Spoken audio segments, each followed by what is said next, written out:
Bonjour à toutes et tous. Est-ce que vous m'entendez? Oui, je parle évidemment. Bonjour à toutes et à tous. Nous sommes très très heureux de vous accueillir aujourd'hui pour cette conférence et l'évocation du livre Une philosophie du vin. Pour lancer voilà, ce rendez-vous, qui est le second, je crois, de la saison, Antoine, la deuxième conférence de cette saison culturelle. Donc nous sommes très très heureux de vous accueillir. Et quand nous avons préparé cette conférence, nous nous sommes interrogés sur la façon de vous présenter. Et nous avons fait le choix de dire deux mots, de signaler que nous accueillions un philosophe et un philosophe amoureux du vin. Sans aller sur la présentation de votre parcours, mais peut-être voulez-vous dire un mot, ou est-ce que vous acceptez que nous débutions le rendez-vous par cette présentation? Bah oui, le détail de mon CV, c'est pas passionnant. Ça, c'est très bien. Donc, amoureux du vin. Et la deuxième réflexion que nous avions pour lancer ce rendez-vous, c'était de faire la lecture de propos de Jonathan Nociter pour introduire et évoquer, voilà, faire une introduction dans l'univers du vin. Alors, si vous en êtes d'accord, je commencerai par ces premiers mots. Il dit, quand il a préparé son documentaire Mondo Vino, il dit ceci: l'amour du vin, cela vient avec beaucoup d'expérience, parce que c'est un goût qu'il faut travailler pour arriver à sentir la complexité. Mais en même temps, ce qui est magnifique avec le vin, c'est que c'est complètement animal et sauvage, donc n'importe quelle personne est capable de déguster, de sentir et de recevoir de très belles choses. Et c'est pour cela aussi que je me suis beaucoup insurgée contre les critiques de vin, les spécialistes, les soi-disant experts autoproclamés qui essaient de nous imposer des goûts. Un des grands plaisirs du vin est aussi un plaisir, comme avec la musique, ou la littérature, ou le cinéma. C'est à la fois un plaisir sensoriel et gustatif, et en même temps, c'est profondément enraciné dans la culture. Alors, notre première question serait que, justement, en parlant de racines, on aimerait nous revenir sur votre première fois, celle où on goûte un vin et qui est souvent entouré de rituels. Pour certains, ça va être associé à la cuisine d'un grand-père. Pour d'autres, ça va être associé à un geste religieux. Pour ce qui est de votre première fois. Alors la première dégustation de vin proprement dit, ça doit être, je devais avoir, je sais pas, 14 ans peut-être. C'était peut-être la première fois que j'avais le droit de boire du vin. Je voyais mes parents en boire. Moi, je n'avais pas le droit. J'ai eu l'occasion d'en boire une fois avant, mais ça s'était très mal passé, au sens où j'avais voulu faire l'adulte et faire chabrot comme les autres. C'est-à-dire, pour ceux qui ne connaissent pas la pratique faire chabrot, ça consiste à mettre un peu de vin dans le reste de soupe que vous avez. C'est particulièrement indigeste. Et donc, j'avais été extrêmement malade à 8 ans quand j'avais fait ça. Mais après, à 14 ans, on m'a autorisé à boire un fond vert. Je crois que c'était du Montbazillac, probablement du 1976, parce que mon père en avait une quantité considérable, du château Malfoura. Et ça avait été assez magique, parce que, pour ceux qui ne le savent pas, le Montbazillac est un vin extrêmement sucré. Et donc, quand on a 14 ans, un vin sucré, c'est surtout quelque chose de sucré. Avec évidemment une texture en plus, quelque chose de singulier. Et ça m'a rendu l'expérience du vin agréable. Ce qui fait que quand j'ai eu l'occasion de boire du vin un peu plus régulièrement à partir de 16 ans, 16 ans et demi, où là je ne buvais pas tous les repas, mais j'en buvais assez régulièrement et en quantité normale, j'avais droit à un vrai verre, je n'avais pas d'appréhension. J'ai accepté de commencer à boire du vin sans me dire c'est quoi ce truc bizarre. C'est pas un peu comme les huîtres où ça fait parfois un peu peur au début. Là, j'avais pas peur du vin. Et, voilà. Mais ça n'a pas été une passion pour autant tout de suite. La passion est arrivée un peu plus tard, quand j'avais 23-24 ans, où là, c'est vraiment devenu quelque chose qui ne m'a pas quitté, mais une passion.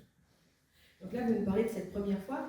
Juste pour revenir sur ce texte, ces mots de Jonathan Nossiter, il évoque voilà, sa présentation du vin et il utilise deux termes, le terme animal et sauvage. Et du coup, vous, avec votre regard, avec votre culture, est-ce que vous êtes en accord avec cette présentation ou en tout cas ces éléments qui caractérisent le vin?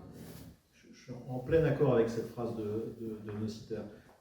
Il dit deux choses. Il dit qu'il y a un accès sauvage, un accès immédiat, naturel, etc. Mais il dit aussi qu'il y a un accès civilisé, raffiné, cultivé. Et je pense que l'expérience du vin et la connaissance du vin, ça doit toujours passer par ces deux choses. Dans le bouquin, j'ai essayé, dans le premier chapitre, d'opposer, pour montrer qu'elle ne s'oppose pas totalement, deux types de dégustation. Quand vous buvez du vin en étant au courant de ce que vous buvez, en étant très savant sur ce que vous buvez, et quand vous dégustez à l'aveugle. On vous sert un verre de vin, on ne vous dit pas ce que c'est, et vous êtes là un peu bête devant ce verre, à essayer de voir si vous l'aimez ou pas, sans savoir si c'est un bon vin, si c'est un ami qui vous fait une blague en ayant acheté un mauvais vin au supermarché, si au contraire il sort pour vous une grande bouteille. Il est très important, je crois, quand on boit du vin, de ne pas se laisser enfermer dans le respect des grandes étiquettes, des grands vins, parce que ce qui fait, dans ce cas-là, on ne déguste pas en réalité. On se dit, ah bah tiens, ça c'est un vin prestigieux, donc je vais le trouver bon parce qu'on m'a dit qu'il était prestigieux. Ça veut dire qu'on passe à côté de l'expérience. Il faut toujours retrouver en effet cette sauvagerie, cette virginité, cette animalité, ce qui fait qu'en effet, oui, boire du vin, c'est facile.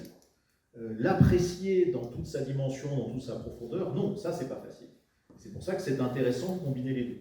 Il ne faut jamais perdre de vue qu'en effet, c'est simple de boire du vin, si on a des problèmes d'intolérance à l'alcool ou à certains composants dans le vin, c'est très facile de boire du vin.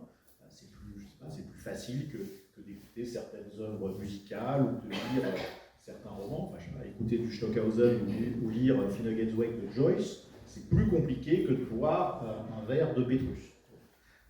En revanche, arriver à bien comprendre ce qu'il y a de profondeur et de supériorité dans un grand pomerol par rapport à un vin ordinaire, c'est quelque chose qui demande à peu près le même degré d'initiation que ce qui permet d'apprécier la musique de Stockhausen ou de pouvoir lire sans s'endormir plus de 3 pages de Joyce.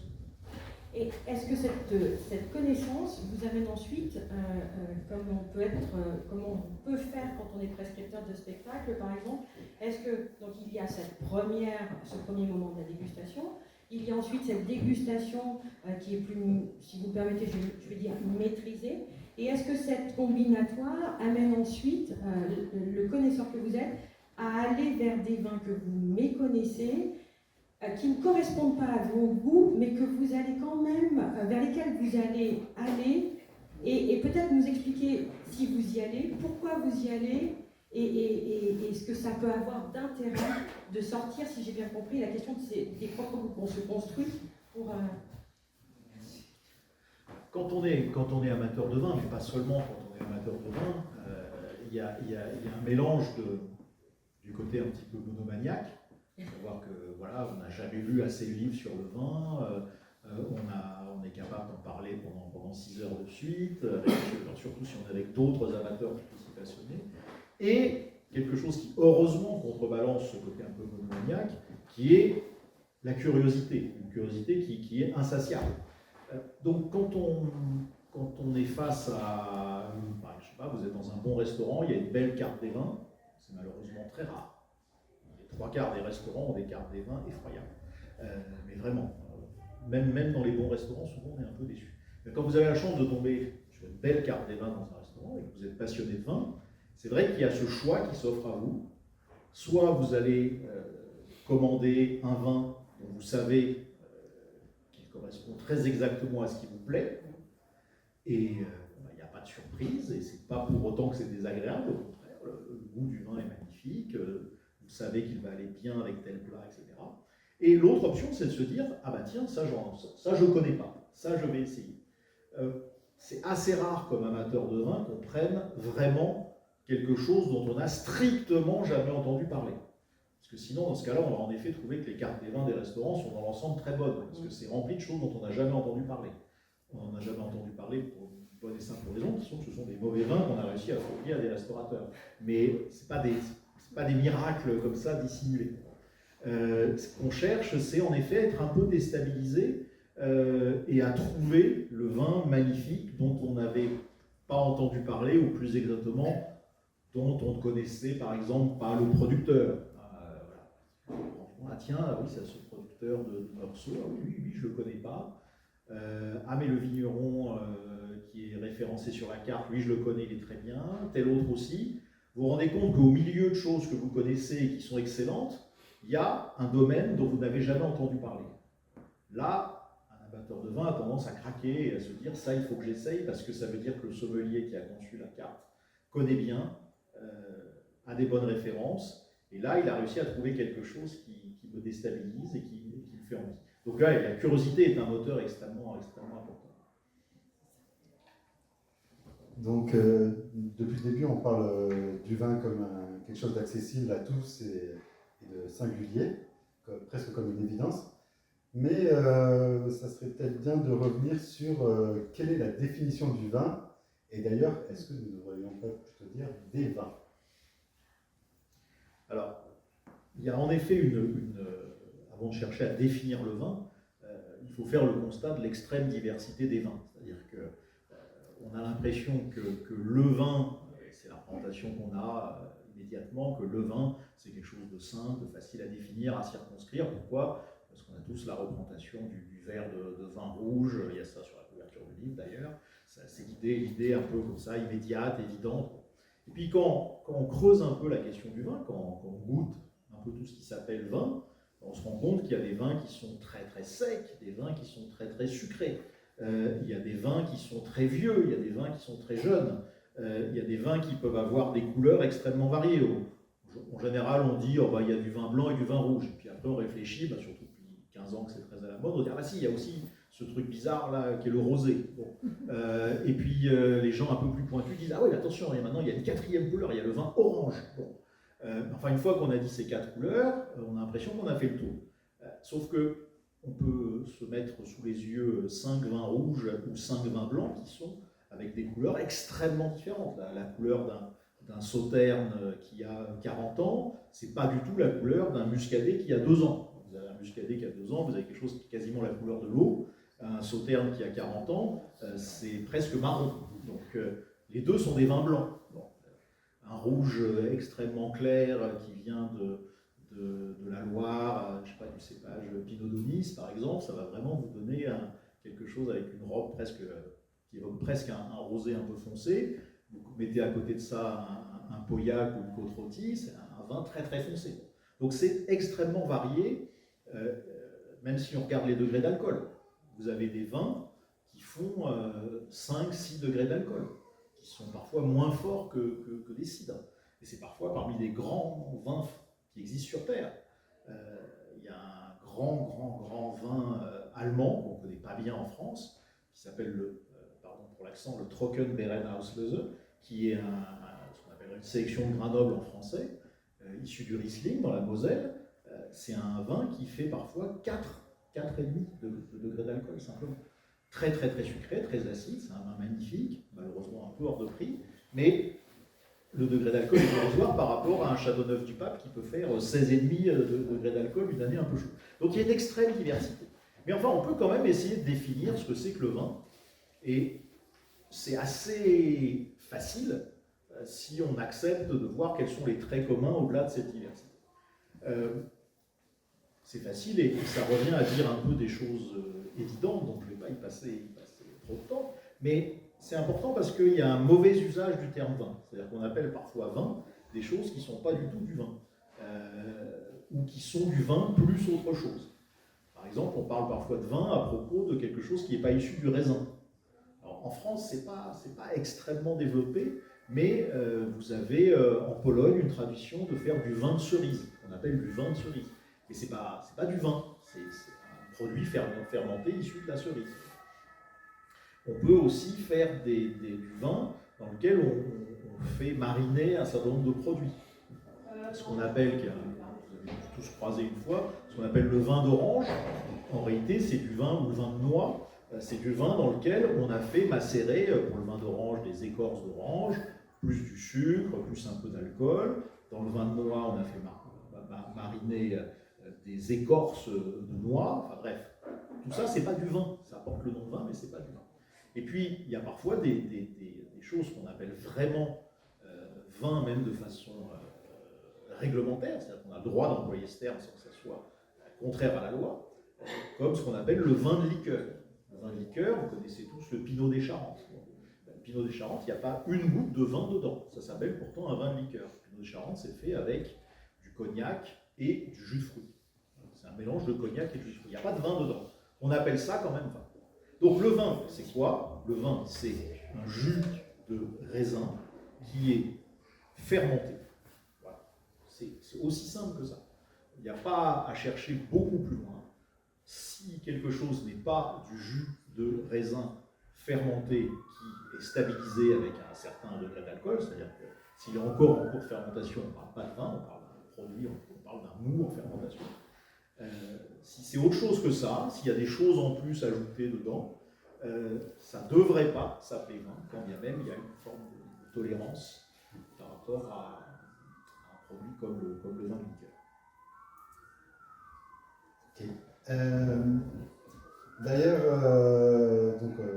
suite à cette définition du vin, j'aimerais revenir sur un autre sujet, c'est que le vin en France, ça fait partie de son histoire. Chaque région presque a ses appellations, ses terroirs, et les trois quarts de ces appellations sont juridiquement en plus hyper protégées. Je pense notamment au vin de Champagne qui verrouille toute l'utilisation de son nom. Et donc, pour le consommateur moyen, on utilise toujours ces appellations, mais on ne sait pas toujours ce qu'il y a derrière comme raisin utilisé et comme cépage utilisé. Pourtant, j'ai l'impression que dans d'autres pays, c'est un peu l'inverse, notamment par exemple aux États-Unis, où on parlera d'abord du cépage avant de parler de l'appellation. Est-ce que c'est vrai? C'est tout à fait vrai, il y a des traditions. Alors, il n'y a pas que la France, hein. L'Italie aussi est assez marquée par la question des appellations, l'Allemagne aussi, l'Espagne aussi. De façon générale, en Europe, on est assez sensible à la question des appellations. La tradition du vin de cépage est quelque chose qui est né aux États-Unis, s'est développé aux États-Unis. Aux États-Unis, on s'intéresse assez peu à la question de la provenance du raisin, mais pour une raison qui est pas tellement liée à une défiance, je crois, par rapport à la logique des appellations contrôlées. C'est lié au fait que le vin est très très très localisé. Alors, on fait du vin dans pas mal de coins aux États-Unis, mais enfin, du vin qui est vraiment diffusé et commercialisé, c'est dans l'Oregon et en Californie. Voilà. Le reste, il y a du raisin aussi dans le Texas, il y en a dans d'autres États, mais enfin, vraiment, avec l'Oregon et avec la Californie, et en particulier avec la Napa Valley, vous avez quand même l'essentiel de la production.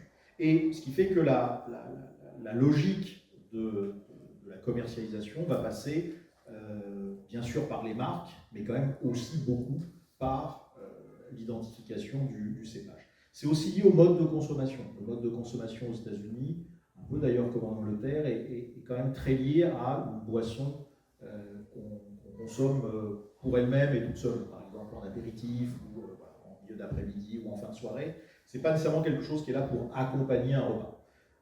Et c'est vrai qu'à partir de là, c'est facile de se repérer au restaurant ou au bar quand vous commandez. Voilà, vous avez commandé un cabernet, vous avez commandé un chardonnay, un pinot noir, plus qu'un producteur ou une appellation. Alors, il faut quand même noter quelque chose, qui est que cette logique des appellations est en train de vaciller un petit peu en France et pour deux raisons très fortes. La première raison, il y a un peu une crise des appellations. La première raison, elle est liée à une défiance de plus en plus fondée des consommateurs vis-à-vis des appellations. Pourquoi? Tout simplement parce que les gens ne sont pas bêtes, ils se rendent compte que si leur seul critère pour acheter une bouteille de vin, c'est l'appellation, ils n'ont aucune garantie du fait qu'ils vont boire un bon vin. Alors, on peut répondre à ça très cyniquement en disant, enfin, quand on garantit l'appellation, on ne garantit pas une qualité, on garantit une provenance. Mais bon, quand même, si on a inventé des appellations, c'est aussi parce qu'on considérait que le vin avait telle spécificité, mais aussi telle qualité. En très très très longtemps, on considérait qu'il y avait une hiérarchie qualitative qui était totalement indexée sur cette origine contrôlée versus ce qui était simplement le vin de France, le vin de pays, etc. Aujourd'hui, c'est quelque chose qui est de moins en moins certain. Parmi les plus grands vins de France, vous avez des vins qui sont précisément en appellation vin de France, ce qui est la plus basse possible. En dessous, le vin de France, vous entrez dans des productions du style issu de différents pays de l'Union européenne. Enfin, on est plutôt dans la zone de ce qui est vendu en bouteilles plastiques pour faire une blanquette de veau. Et encore, je conseillerais plutôt d'acheter un vin blanc pas cher, d'une appellation pas trop prestigieuse, plutôt que ce genre de truc étrange. Enfin, le vin de France, c'est supposé être très très bas. Vous avez toute une série de grands producteurs qui ont décidé de s'émanciper des appellations. Alors, ça conduit à la deuxième raison qu'il y a une crise des appellations. Cette crise, elle est liée au fait que aujourd'hui, vous avez un développement de producteurs de vin qui, soit parce qu'ils ont été un peu maltraités par les comités d'agrément, à savoir qu'ils ont fait des très bons vins, des vins extrêmement réputés, appréciés par tout le monde, et au moment où ils ont envoyé leur échantillon à l'aveugle avec les vins de tous les autres producteurs de la commune, on leur a dit « Ah non, mais là, ton vin, il ne satisfait pas aux exigences de l'appellation. Certes, tu le vends à 130 €, nous, on le vend à 14 €. Mais ce n'est pas pour autant qu'il faut le sentir au-dessus de nous, et donc ton vin, on ne lui a pas donné l'agrément. Quand ça vous arrive une ou deux fois, la troisième fois, vous dites, après tout, est-ce que j'ai vraiment besoin des types qui vendent leur vin à 13 € alors que moi je le vends à 140 €? Je vais peut-être continuer à m'appeler Vin de France et puis tout ira bien. Et puis il y a d'autres personnes qui, parmi les vignerons, c'est pas tellement qu'ils étaient en froid ou en désaccord avec l'organisation de l'agrément sur le plan local, c'est qu'ils se sentaient entravés sur le plan commercial, sur le plan de leur culture. Vous savez, vous êtes au courant du fait qu'il y a des petites évolutions dans le climat, qu'on a chaque année ou presque maintenant des épisodes qui rendent les vendanges compliquées, soit qu'il fait trop chaud, soit qu'il y a eu des énormes épisodes de grêle. Enfin, donc il y a beaucoup de vignerons qui se posent des questions en termes de cépage. Parce que l'appellation, comme vous le rappeliez, l'appellation c'est un territoire, mais c'est aussi un cépage. Vous pouvez, si vous mettez du pinot noir sur la commune de Pauillac et que vous faites du vin, vous ne pouvez pas appeler c'est bizarre, vous pouvez pas appeler votre vin Pauillac. Vous êtes obligé de l'appeler vin de France ou éventuellement Bordeaux. Et encore même Bordeaux, je crois qu'on n'a pas le droit avec du pinot noir.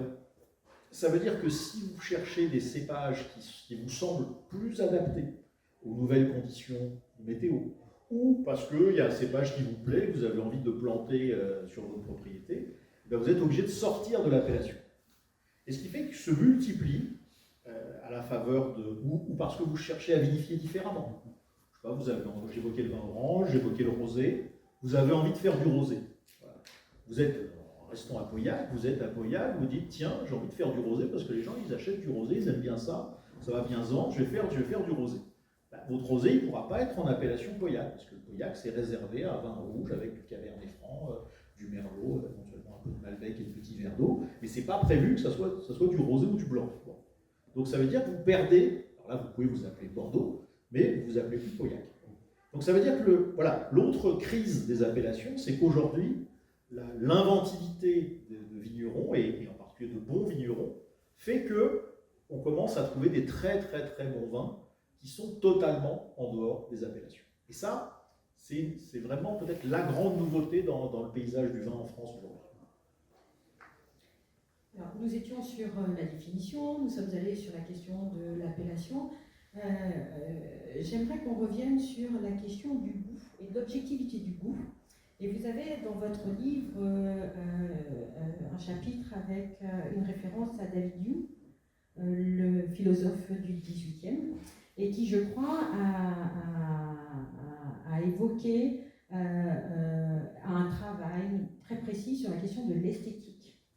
Et vous faites référence dans votre livre, pour accompagner voilà, ce propos, d'une référence à Don Quichotte. Est-ce que vous pourriez voilà, nous rappeler cette référence et aussi peut-être nous conduire un petit peu dans ce voyage de l'esthétique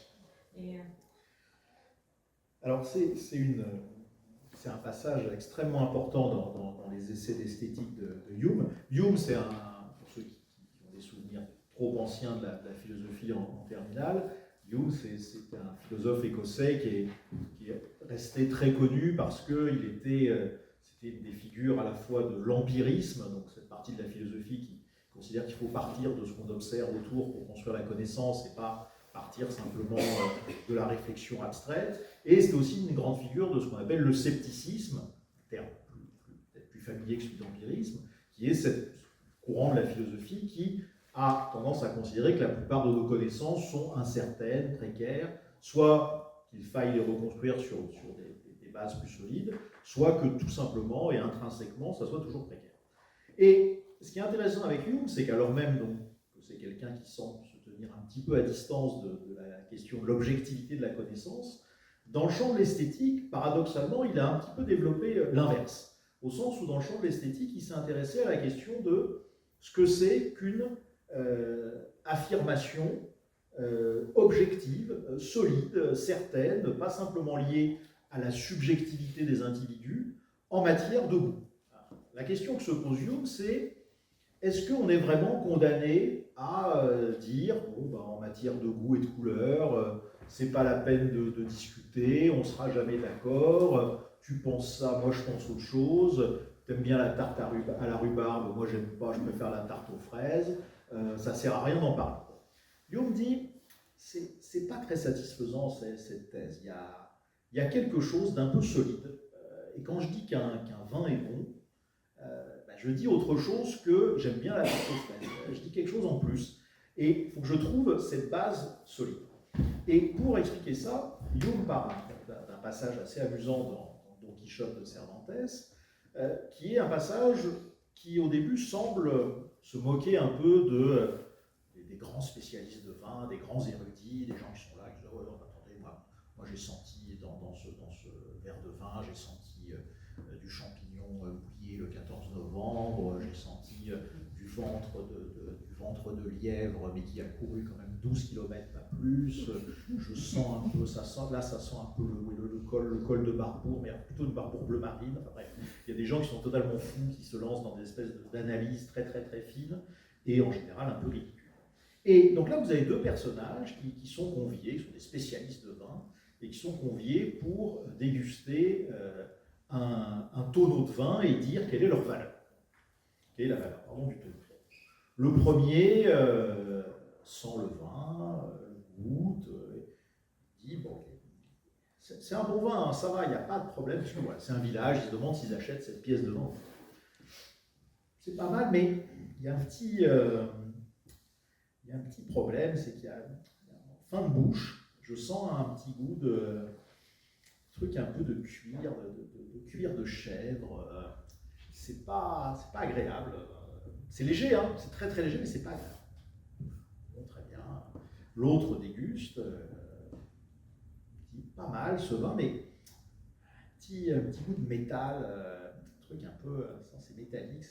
C'est léger, hein, c'est très très léger, mais c'est un peu gênant. Bon, là, il y a le public qui est là, les gens du village qui demandent. Non, mais enfin, vous êtes des bouffons, qu'est-ce que c'est que cette histoire? Vous racontez n'importe quoi, vous dites que c'est un tout petit goût comme ça, et en plus, vous n'êtes même pas d'accord. Ça n'a rien à voir, il faut savoir. Quoi. Soit ça sent le cuir, soit ça sent le métal. En réalité, ça sent surtout le vin, vous êtes des imposteurs. Bon, allez, on achète la cuve et tout va bien. Bon.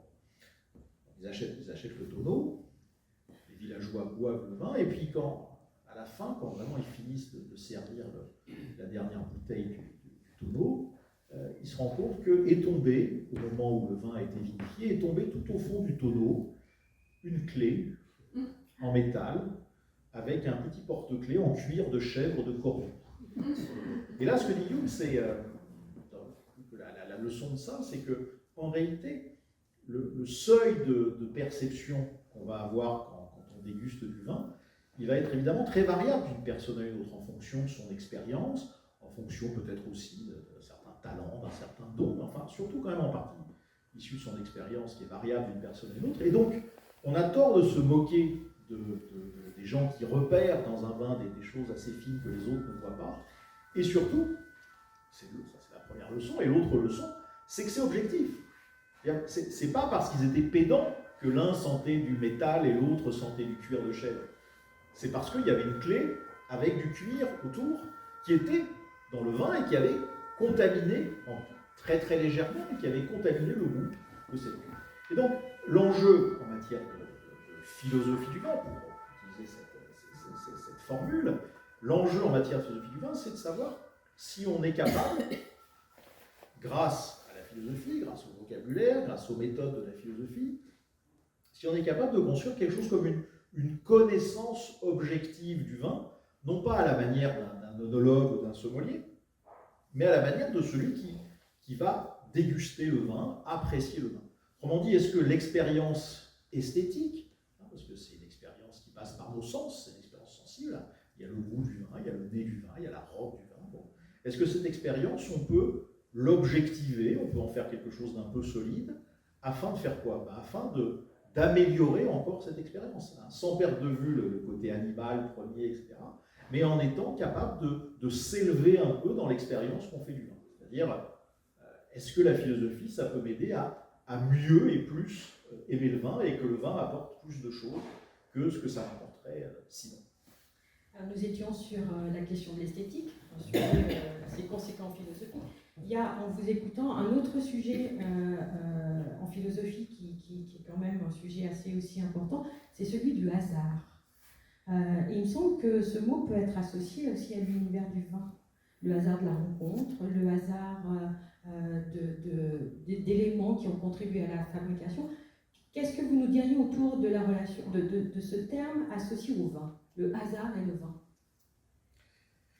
C'est une des choses on peut appeler ça hasard, on peut appeler ça de façon peut-être plus mystique, le mystère. Aussi, oui. Parce que une des choses passionnantes dans le vin, c'est qu'on peut essayer de tout cadrer, on peut essayer de tout borner, reste toujours quelque chose comme du totalement imprévisible qui peut surgir. Alors parfois, ce totalement imprévisible, il est particulièrement douloureux. Vous avez invité quelqu'un à dîner dans un grand restaurant, vous commandez un vin rare, extrêmement cher, on vous le sert, et là vous êtes très embarrassé parce que vous êtes obligé de dire au sommelier qui n'est pas content parce qu'il va falloir qu'il rende des comptes de ça, que le vin est totalement bouchonné. Il arrive que les sommeliers soient tellement mécontents qu'ils essayent de vous expliquer que le vin n'est pas bouchonné alors qu'il l'est. Plus le vin dépasse les 100 €, plus la réponse du sommelier est fréquemment « mais non, vous n'avez pas compris, il n'est pas du tout bouchonné ». Ça va passer avec l'aération, je vais vous le mettre en carafe, tout ira bien. Ça veut dire quoi? Ça veut dire que quand bien même le vin a été produit par un vigneron très réputé qui travaille extrêmement bien, quand bien même il a été conservé dans une très bonne cave, il se trouve qu'il y a un bouchon, alors maintenant ça s'est beaucoup amélioré, mais enfin pendant longtemps, il y avait presque un bouchon sur 30 ou 40 qui risquait de donner un mauvais goût au vin. Ça c'est le hasard. Pas de bol, vous êtes tombé sur la bouteille sur 40 ou 50 ou 100 ou 6000 qui était imbuvable. Donc ça c'est le hasard. Mais le hasard il peut arriver beaucoup plus tôt. Le hasard c'est, vous êtes, cette année par exemple, vous êtes vigneron à Chablis, vous êtes peut-être parmi les 5 vignerons sur 300 qui ne s'est pas pris un énorme orage de grêle. Donc cette année vous êtes content, vous allez faire du vin. Peut-être que d'habitude, vous êtes un vigneron qui fait du mauvais vin. Peut-être que vous allez encore faire du mauvais vin, mais simplement, tout le monde va avoir envie d'acheter votre mauvais vin cette année. Parce qu'on dit, si on veut boire du Chablis du millésime 2024, c'est chez Monsieur X qu'il faut aller. Je ne vais pas dire des noms au hasard, parce que je risque de dénoncer sans vouloir quelqu'un. Je vais acheter le Chablis de Monsieur X, parce que cette année, c'est le seul qui en a fait avec 2 autres. Tous les autres, les très prestigieux, etc., pas de chance, ils ont pris la grêle, ils n'ont rien eu à ramasser. Bon. Ça, c'est un hasard total. Qu'est-ce qui fait que vous êtes sur telle partie de l'appellation qui se prend l'orage de grêle ou pas? Et puis, le hasard, ça peut être, j'ai un ami vigneron comme ça en Auvergne, il a eu la mauvaise idée c'était quand? C'était en 2022 qui s'annonçait être une très très belle année, et qui a été une très belle année. Il a eu la mauvaise idée alors qu'il avait vendangé, il avait mis en cuve, tout ça. Il a eu la mauvaise idée de se dire, allez, on va partir là, quand même les trucs sont un peu tranquilles, la fermentation, ça va pas aller trop vite. Il est parti 3 jours avec sa femme. Et pas de chance, le vin s'est mis à fermenter très vite. Il est revenu, sa cuve était totalement dopée. Il a fait 0 bouteille cette année-là. Bon, il n'aurait pas eu l'idée de partir en vacances 3 jours, c'est pas long quand même. Il aurait fait un super beau 2022. Le vin c'est un produit, comme tout produit de la terre, qui est extrêmement dépendant du temps qu'il fait, des choix qu'on fait, comme vigneron. On décide de mettre en fût ou pas, on décide d'arrêter la fermentation ou pas, parce que c'est des choix qu'on peut faire. Est-ce qu'on fait la deuxième fermentation, la fermentation malolactique ou pas? Bref, c'est toute une série de choix. Et ces choix, ça fait que vous ne pouvez pas dire, et les critiques qui prétendent dire ça, ceux qui sont honnêtes, aucun ne le fait, enfin, les critiques qui prétendent dire ça mentent. On ne peut pas vous dire cette bouteille va être bonne. Hein, quand vous achetez, je ne sais pas si vous faites la foire au vin dans les supermarchés, vous avez la petite photo comme ça de critique de vin, il a la trombine du type qui a l'air sympathique et qui vous garantit que ce vin il vaut 95 sur 100, il va être bon. Non, le vin qu'il a dégusté lui était sûrement très bon. Il a eu un échantillon qui était très bon, mais peut-être que les caisses qui ont été commandées par le supermarché, elles sont restées à l'entrepôt en plein soleil pendant 4 heures, et toutes les bouteilles sont totalement passées. C'est le hasard. Mais c'est ce qui rend ça passionnant, parce que ça serait un produit infiniment moins vivant s'il n'était pas à ce point conditionné par le hasard. Le Coca-Cola, globalement, offre moins de surprises. À mes yeux, il offre un peu moins de plaisir. Ça, je pense, c'est tout à fait une affaire de goût. Mais ce qui est sûr, c'est que le plaisir qu'offre le Coca-Cola est infiniment reproductible. Mais c'est un produit un petit peu plus stérile, me semble-t-il. Nous avons parlé donc de cette question, de 2 questions très philosophiques. Antoine, nous voulions aussi évoquer la question d'un aspect, une autre dimension qui était la fonction sociale. Voilà. Peut-être que du coup... Oui, je ne sais pas si vous avez entendu parler, mais récemment, ça remonte un petit peu maintenant, mais sur le plateau de télé de Léa Salamé, qui recevait l'humoriste Artus, celui-ci s'exprimait sur sa lutte contre l'alcoolisme et sur le fait qu'il était parvenu à arrêter de boire, de fumer, etc. Et là, Léa Salamé de s'exclamer « Mais vous êtes devenu chiant en somme ». Donc, derrière cette réplique d'apparence un peu humoristique, on peut dire que la fonction sociale du vin devient une énorme pression sociale. Et je dis ça aussi bien pour ceux qui ne boivent pas que pour ceux qui boivent de manière occasionnelle et qui n'ont pas toujours envie de boire. Ça fait partie vraiment des choses qui sont totalement insupportables. Et je peux le dire tranquillement en tant qu'auteur d'un bouquin sur le vin et en tant que consommateur relativement régulier de vin, je trouve ça insupportable, cette espèce de pression faite à ceux qui ne boivent pas de vin. Dans une soirée, quelqu'un qui ne boit pas de vin, je ne sais pas combien de fois on va lui demander « Est-ce que vraiment tu es sûr? Tu ne veux pas essayer?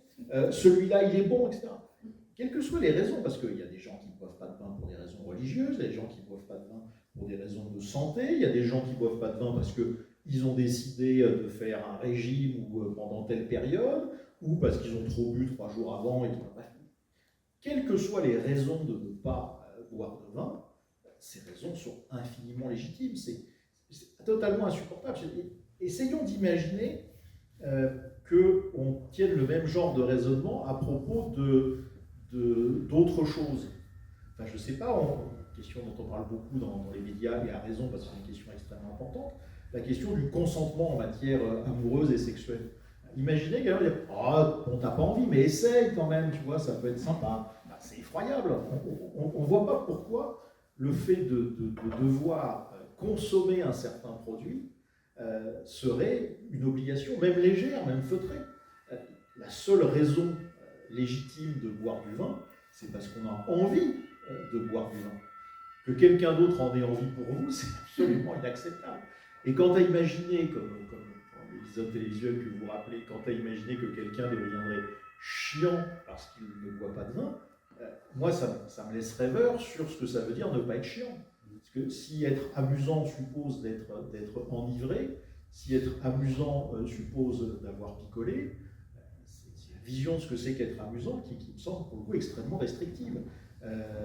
Je pense qu'il est absolument nécessaire que tous les amateurs de vin, que tous les passionnés de vin soient conscients du fait que leur propre curiosité, leur propre passion n'a pas vocation à être celle des autres. C'est évident pour les passionnés de bilboquet ou de philatélie, ça devrait l'être aussi pour le vin. Mais c'est vrai qu'en France, on a l'impression qu'il y a quelque chose de fondamentalement français dans le fait de boire du vin. Non, c'est pas parce que le vin est une chose absolument passionnante qu'elle doit être quelque chose qui passionne tout le monde. Et ce qui est très important en plus dans l'exemple que vous donnez, c'est que, d'après ce que j'ai compris, Artus a eu des problèmes avec l'alcool. Dire à quelqu'un qui a eu des soucis de santé ou des soucis d'addiction qu'il est chiant parce qu'il ne retombe pas dans sa drogue, c'est quand même une sottise vertigineuse. Parce que l'alcoolisme est un fléau. Enfin, il n'y a pas besoin de moi pour l'apprendre. C'est terrible. Et c'est en particulier terrible pour les gens qui ont été des amateurs de vin et qui n'ont pas su s'arrêter dans leur passion et qui les a mis dans une situation de devoir être dépendants de la consommation d'alcool. C'est pas quelque chose qui est joyeux pour eux, parce que la plupart ont le souvenir de l'époque où ils n'étaient pas encore alcooliques mais étaient amateurs de vin. C'est pas agréable de leur dire ah bah tiens, il faudrait que tu reprends un petit coup, c'est sympa, tu vas être plus rigolo, c'est effroyable. Là, vous évoquez, donc là on était dans le contexte d'un buveur dépendant. Il me semble qu'il y a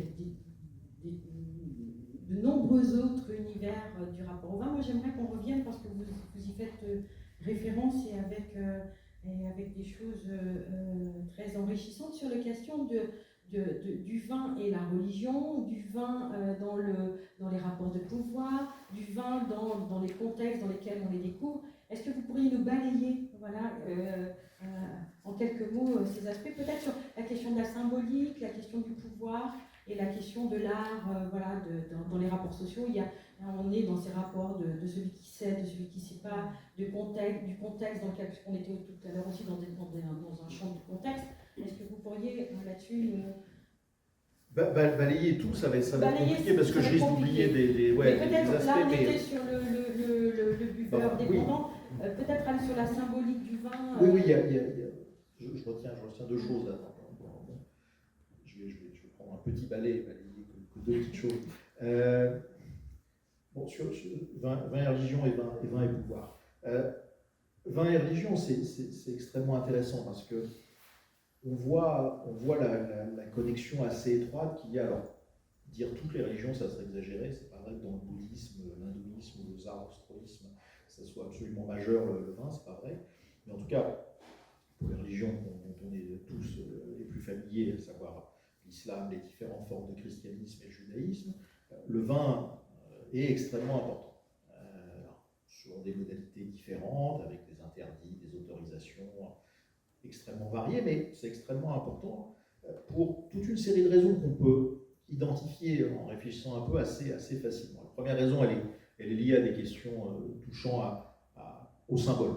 Il est évident que le vin est un symbole très, très adéquat pour décrire des questions qui vont intéresser l'approche, le discours, la pratique religieuse. Le vin est un symbole de vie.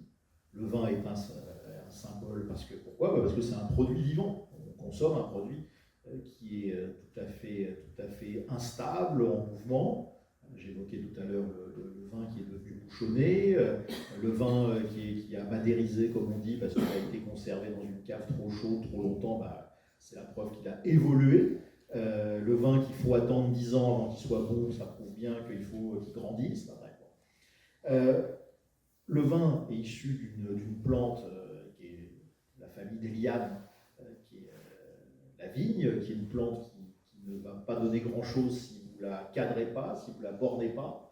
Donc il y a vraiment quelque chose qui ressemble beaucoup à l'éducation de l'être humain dans l'éducation de la vigne. C'est le cas de beaucoup de plantes, on consomme les produits dans l'agriculture, mais enfin la vigne c'est vraiment spectaculaire pour ça. Et puis après, il y a la couleur, le vin. Je disais tout à l'heure qu'il pouvait être de plein de couleurs, mais c'est vrai que dans l'ornementation, le vin on l'imagine volontiers rouge, et c'est vrai qu'entre le verre de vin et le sang, il y a quelque chose comme une affinité au moins poétique. Et puis, au-delà de ces questions de symboles, il y a les effets du vin. Alors ça, c'est pas propre au vin, c'est propre à toute boisson alcoolisée.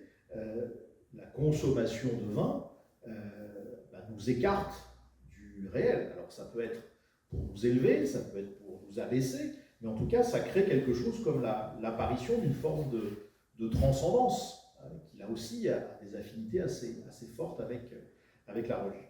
C'est pour ça que la consommation de vin soit va être ritualisée et intégrée à des pratiques religieuses, soit va être prohibée, si on change à l'islam. Mais même la prohibition du vin et de l'alcool en général dans l'islam est quelque chose d'ambigu.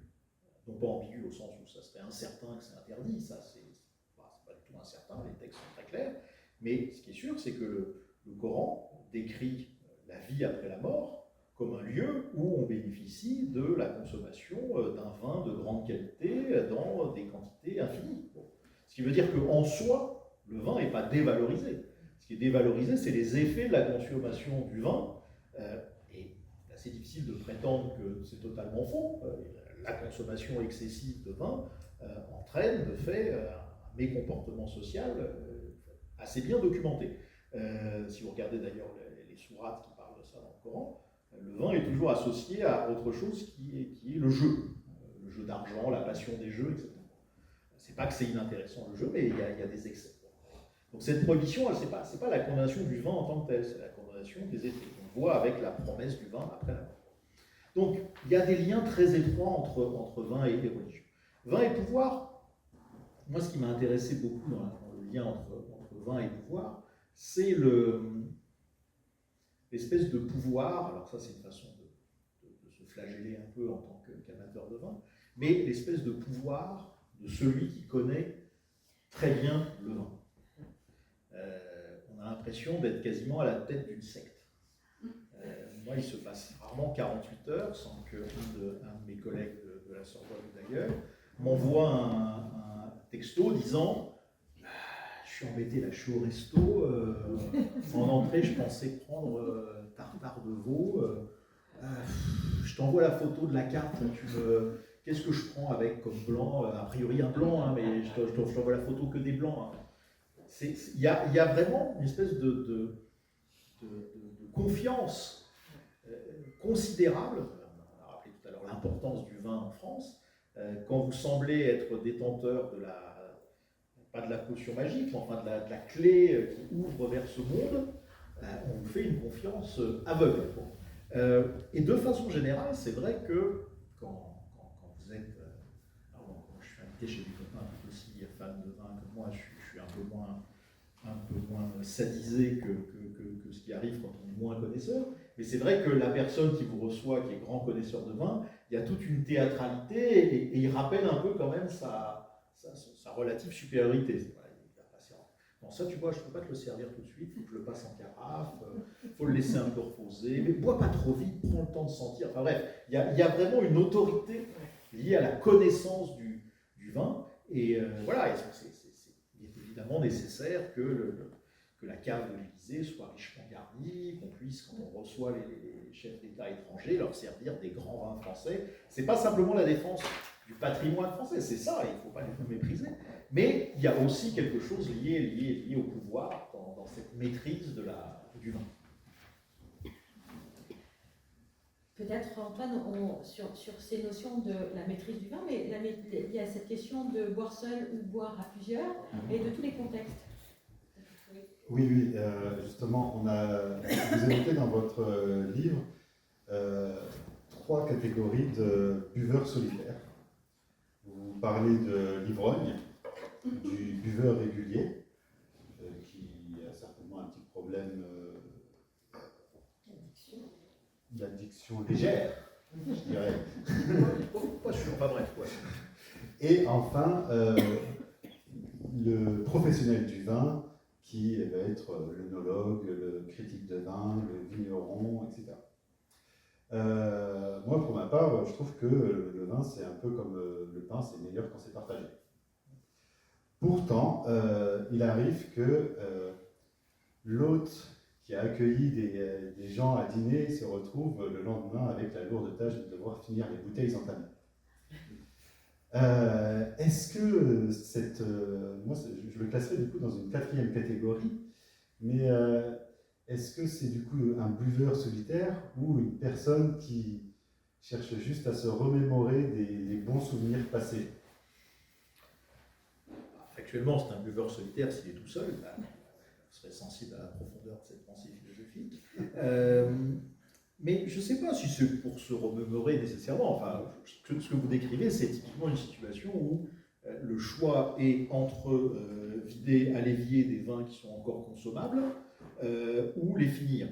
Il me semble, sauf si vraiment vous avez trop picolé la veille et que vous n'avez pas du tout envie de boire un demi-verre de vin, il est évident qu'il est assez raisonnable de reboire un peu de vin encore de bonne qualité si on en a envie. Mais là, comment dire, c'est pas tellement une catégorie supplémentaire au sens où, voilà, il se trouve que vous vous retrouvez dans cette situation. Moi, ce que j'évoque dans le livre, mais je pense qu'en effet, je suis allé trop vite sur ce point, j'ai pas envisagé la situation dans laquelle, de façon régulière, on se dirait, tiens, je suis seul, mais je vais quand même ouvrir une très bonne bouteille de vin. Mais je pense que j'ai reçu cet été une lettre de 15 pages d'un lecteur qui avait lu très très minutieusement le livre et qui m'a dit ça va pas du tout. Moi, le livre, je suis d'accord avec pas mal de choses, mais ça va pas du tout. Bon, d'abord, vous parlez pas assez des vins de Chinon. Je suis chinois, on va parler plus des vins de Chinon. Mais quand même, il y a un autre truc qui va pas. La partie sur l'aspect social du vin. Moi, je préfère boire le vin tout seul parce que je trouve qu'en général, les gens que j'invite à la maison, ils ne connaissent pas assez le vin, ils disent des bêtises, et c'est quand même mieux tout seul.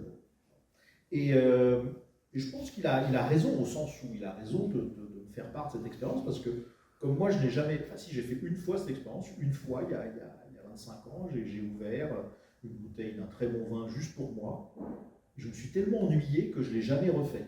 Je ne dis pas qu'il ne m'arrive pas de boire du vin seul, dans l'exemple que vous donnez, ou au restaurant. Si je suis seul au restaurant et que vraiment je vais manger quelque chose qui me semble être meilleur avec du vin, je ne vais pas commander de la Châtelet-d'On ou de la Contrex juste pour le plaisir de ne pas boire de vin. Mais l'idée d'ouvrir pour soi-même une bouteille de vin, je l'ai fait une fois et ça m'a pas plu. Et je pense que j'ai eu tort au sens où j'ai eu tort de laisser ça dans le livre, pas d'arrêter de boire du vin tout seul, mais au sens où c'est peut-être une expérience rare, mais c'est pas pour autant qu'elle est négligeable. Pourquoi j'insiste sur le caractère, professionnel de la dégustation en solitaire?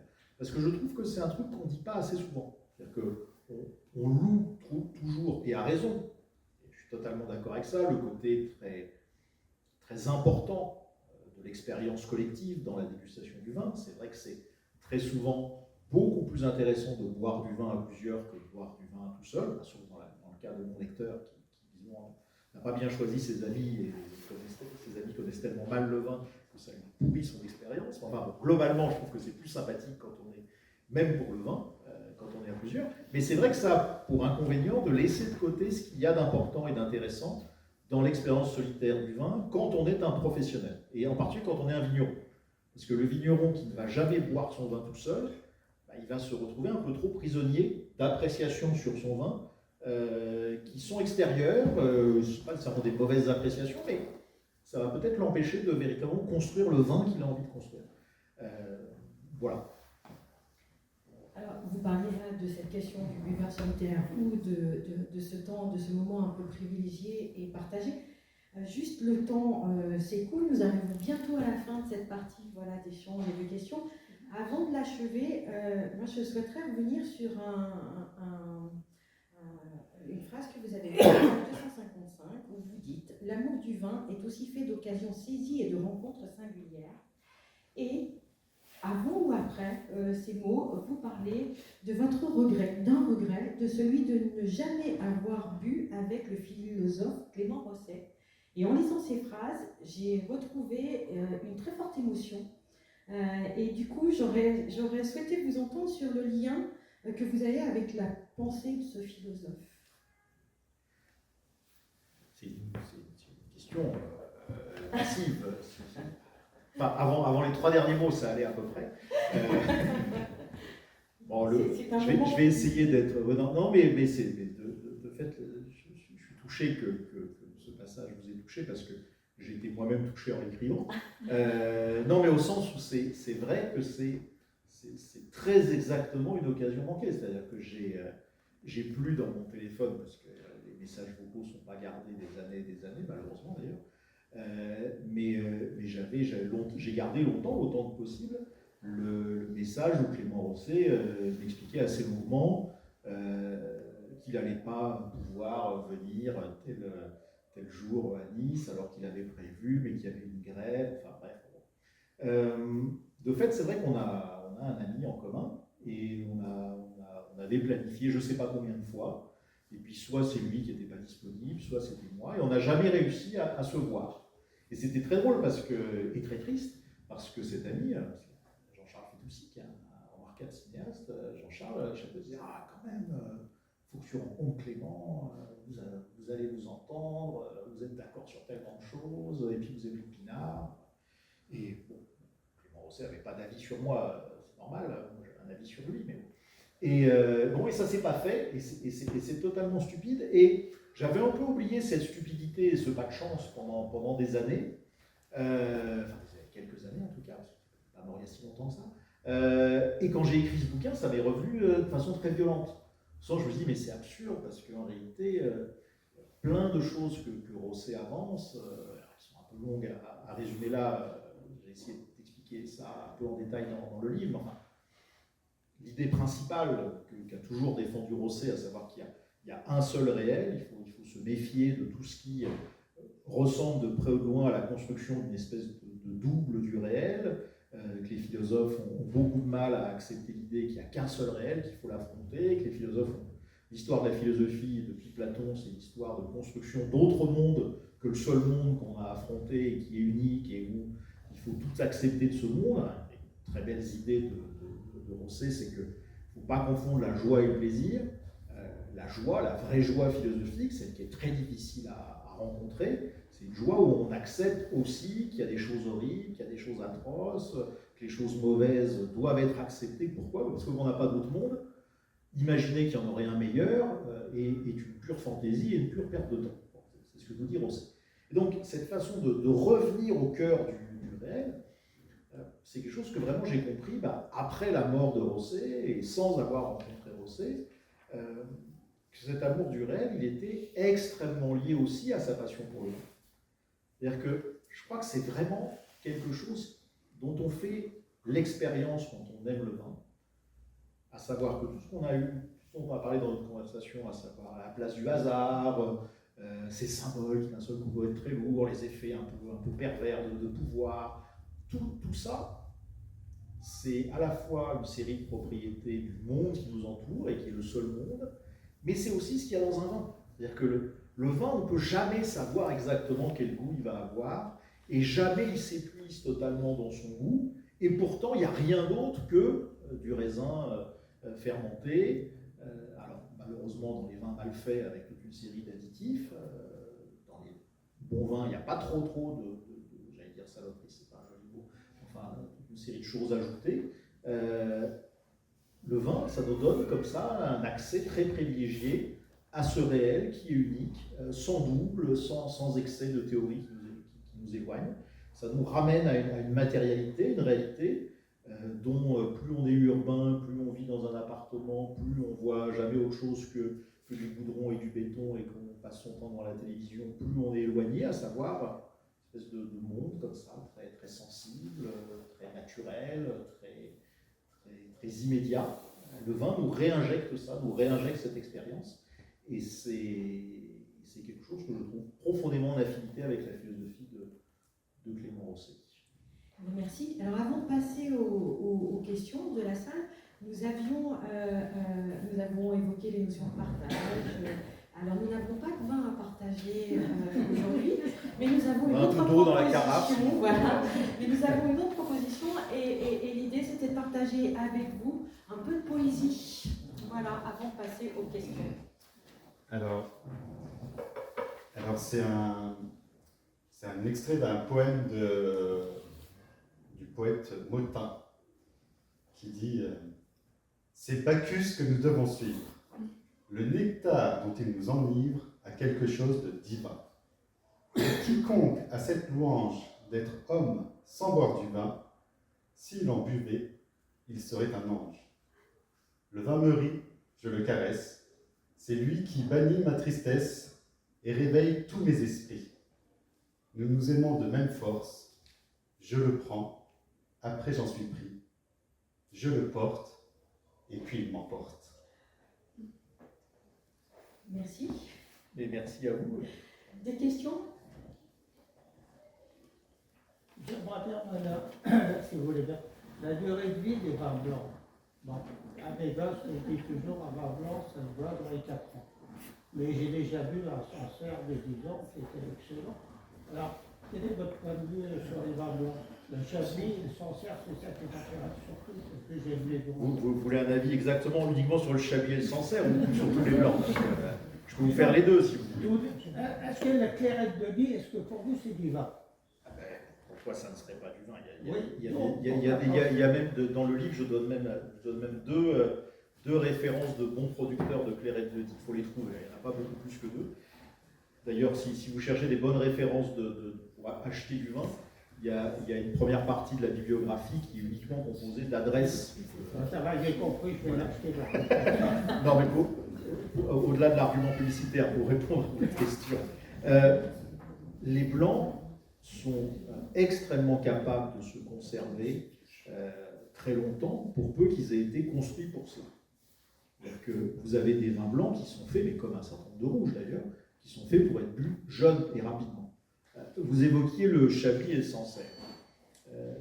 À Chablis, vous savez, il y a du petit Chablis, il y a du Chablis, il y a des producteurs, malheureusement c'est la majorité, qui vendangent à la machine des raisins pas totalement mûrs. Et puis vous avez à côté de ça des grands artistes comme Vincent de Lissa, comme Jean-Marie Ravenot, qui font des vins, ceux de Ravenot en particulier. J'ai eu la chance d'en boire autrement qu'à mes frais, sinon j'aurais du mal. J'ai jamais bu de vin de Ravenot qui était à son sommet à 15 ans d'âge. Il faut toujours les attendre 20 ans, les vins de Ravenot. Vraiment. Et c'est dommage parce que dans les restaurants, en général, vous avez un truc qui a 2 ans, 3 ans d'âge, et c'est vraiment dommage. Donc les grands Chablis, les grands producteurs vieillissent extrêmement bien. Quant à Sancerre, vous me permettez d'englober Sancerre et Pouilly Fumé. Oui. Ceux qui ne connaissent pas, on est vraiment à deux appellations qui sont vraiment à côté de l'autre et qui sont les deux du Sauvignon, donc c'est vraiment des vins qui sont très proches. Non, parce que le producteur dont je voulais vous parler, il fait et du Sancerre et du Pouilly Fumé, mais il fait un peu plus de Pouilly Fumé. C'est Louis-Benjamin Dagno, le fils de Didier Dagno. Les vins de Dagno, c'est des vins qu'il ne faut absolument pas boire avant 10 ans. Jamais. C'est des Sancerre et des Pouilly Fumé. Il fait 9 Pouilly Fumé et un Sancerre, mais c'est pareil pour son Sancerre. C'est des vins qu'il faut oublier en cave. Après, à côté de ça, vous avez, un des très beaux vignerons de Sancerre qui porte un nom très facile à mémoriser, puisqu'il s'appelle Vincent Pinard, qui est un des meilleurs producteurs de Sancerre. Pinard, il fait des vins qui pour certains doivent vieillir très longtemps, mais qui pour d'autres sont vraiment très bons à 2-3 ans d'âge. De façon générale, les blancs sont tout à fait capables de vieillir pour peu qu'ils aient soit de l'acidité, soit de la matière, soit les deux, qui leur permettent de vieillir. En revanche, il faut faire attention à une chose, c'est les conditions de conservation. Le blanc et surtout le blanc sec, c'est un vin assez fragile. Donc si vous avez une cave qui n'est pas assez fraîche, qui n'est pas assez humide, vous n'avez pas avantage à les garder très longtemps. Si vous avez une cave qui remplit ces conditions, vous avez vraiment intérêt à garder certains blancs longtemps. Si on prend des vins qui sont beaucoup moins acides que ceux qu'on vient d'évoquer, comme par exemple un Hermitage blanc, ou même certains, Châteauneuf du Pape blanc, ça vieillit merveilleusement après 10-15 ans. Les Bourgognes blancs, c'est un peu différent, parce que les Bourgognes blancs, quand ils n'ont pas de problème d'oxydation prématurée, ce qu'on appelle la prémox, ce qui touche malheureusement pas mal de bouteilles des années 90 et 2000, eux aussi ils sont magnifiques après 15-20 ans. Je dis ceci un peu chablis la Bourgogne, parce que c'est quand même, bon, la Bourgogne c'est quand même surtout le centre de la Bourgogne, mais voilà, vous avez des Meursault et des Corton Charlemagne qui sont magnifiques quand ils ont 20 ans. Mais, vous connaissez Bourgois à Sancerre? Lequel? Parce qu'il y en a deux au moins. Ah, moi j'en connais qu'un. Mais je trouve qu'il est très bon. Oui, c'est bien. Là, on est vraiment dans des trucs très très précis. Hein. Ah, Merci pour votre question. Oui, je voulais vous demander qu'est-ce que vous pensez des vins bio. Alors, j'ai une vision un peu compliquée du vin bio, parce que le bio, aujourd'hui, j'ai envie de dire que c'est une condition nécessaire, mais pas suffisante, et que malheureusement, l'appellation bio permet de vendre des vins industriels de très très mauvaise qualité, mais qui ont le label bio. Autrement dit, un très bon vin, globalement, sauf exception, satisfait aux exigences de ce qu'on appelle un vin bio, mais premièrement, il ne demande pas toujours l'appellation, ou ne l'affiche pas. Et ensuite, ça ne suffit pas à garantir que le vin va être de grande qualité pour plein de raisons. La première raison très simple qu'on peut donner, c'est que bio, sauf exception, il y a des petites subtilités juridiques, mais enfin, on ne rentre pas dans ce débat, mais globalement, bio, ça se réfère au mode de culture du raisin. En gros, on vous oblige à utiliser certains produits un peu moins polluants que d'autres, on vous oblige à utiliser des quantités moindres, etc. Mais une fois que votre raisin bio est ramassé, vous faites à peu près ce que vous voulez avec le raisin. Donc les conditions de fermentation, tout ce que vous pouvez ajouter après comme additif, tout ça, ça ne vous fait pas perdre l'appellation bio. C'est pour ça qu'il faut être assez prudent. Bio, ça ne vous garantit pas que le vin, que ce que vous mangez est absolument vide de choses un peu dangereuses pour la santé. Donc voilà, il y a un côté un peu trompeur dans l'appellation bio. Moi, le conseil principal que je peux donner, c'est d'avoir un bon caviste. Parce qu'un bon caviste, c'est vraiment quelqu'un qui va vous dire tel vin, il est fait à peu près proprement et il est de bonne qualité. Et qu'il y ait des appellations ou pas, aujourd'hui, malheureusement, ces histoires d'appellations, c'est un peu une question de marketing. Il faut être prudent. Après, voilà, je ne dis pas qu'il faut ne jamais acheter un vin bio. Hein, c'est pas... Quand un vin est industriel et n'a même pas le label bio, c'est encore pire. Madame, oui, vous pensez quoi de vins qui font un peu la conférence aux vins français, comme australiens, Afrique du Sud, Chili, Argentine, tout ça? J'ai une vision un peu... comment dire? Je suis un peu sceptique avec une grande partie des productions de ce qu'on appelle le Nouveau Monde, parce que, sauf exception, et ces exceptions-là, c'était des vins un peu hors de prix, mais de fait excellentissimes, sauf exception, je suis toujours tombé, que ce soit sur l'Afrique du Sud, l'Australie, et même malheureusement la Nouvelle-Zélande, à une époque c'était plus intéressant que ça, et globalement l'Amérique du Sud, je suis toujours tombé sur des vins qui étaient bien faits, hein, mais qui avaient un petit côté, c'est ce que je disais un petit peu sur le Coca-Cola tout à l'heure, c'est-à-dire un goût un peu prévisible à l'avance, sans aspérité. Pour autant, il faut faire très attention à ne pas basculer dans une espèce de logique de il y a le vin français et le reste. Il y a toute une série de pays sur Terre qui font des vins d'extrême qualité. Le pays, pour moi, le plus évident comme étant aussi fort qualitativement que la France, sans discussion possible, c'est l'Italie. L'Italie, il y a une diversité des vins. En France, on ne connaît pas bien les vins italiens, enfin, il y a le Chianti, la Crema Cristi, de la Pizzeria, enfin, pour le reste. C'est un pays où il y a encore plus de cépages qu'en France. C'est un pays où il y a autant d'appellations qu'en France. C'est un pays où il y a vraiment tout un développement des vins bio, des vins nature. C'est un pays vraiment magnifique. Aujourd'hui, quand on aime le vin, pas s'intéresser au vin italien, c'est vraiment dommage. Et il y a plein d'autres pays où il y a des choses intéressantes. L'Espagne, malheureusement, il y a des choses très intéressantes en Catalogne, des choses très intéressantes en Andalousie. Le reste, ouf. L'Allemagne, il y a des vins magnifiques en Allemagne. La Suisse, c'est presque impossible de trouver un vin suisse parce qu'ils en produisent très peu, ils le boivent sur place. Et par ailleurs, c'est un peu cher comme tout ce qui est suisse. Mais c'est des très beaux vins. Les vins suisses. Si vous avez l'occasion de goûter des vins en Suisse, ça vaut vraiment le coup. Là aussi, on se dit, oh, bah, tiens, le vin suisse, c'est le fendant du Valais, faire un truc un peu voilà, pour accompagner la raclette. C'est beaucoup plus raffiné que ça, il y a vraiment des grands vins. Et puis, je l'ai évoqué tout à l'heure, il y a aussi les États-Unis où vous avez des vins vraiment de très grande qualité, mais là aussi c'est pareil. En France, un grand vin de qualité californien ou un grand pinot noir, si c'est à moins de 200 €, vous n'allez pas le trouver. C'est-à-dire que c'est vraiment que dans le très haut de gamme qu'on a des très belles choses. Après, pour le reste, voilà, ils importent toute une série de vins un peu industriels pour lesquels, c'est pas que c'est mauvais, hein, mais autant pour le même prix, acheter un vin italien ou un vin français qui sera meilleur. Donc, l'Australie, l'Afrique du Sud, je pense qu'ils ont tout à fait les terroirs pour faire des très grands vins. Le problème, c'est qu'aujourd'hui, ils sont très peu à faire des grands vins. Il y en a un, je ne dis pas qu'il n'y en a pas, mais c'est plutôt des choses très difficiles à trouver ou des choses extrêmement chères, et parfois les deux. Donc voilà, France, Italie, Allemagne, c'est vraiment les pays à suivre aujourd'hui.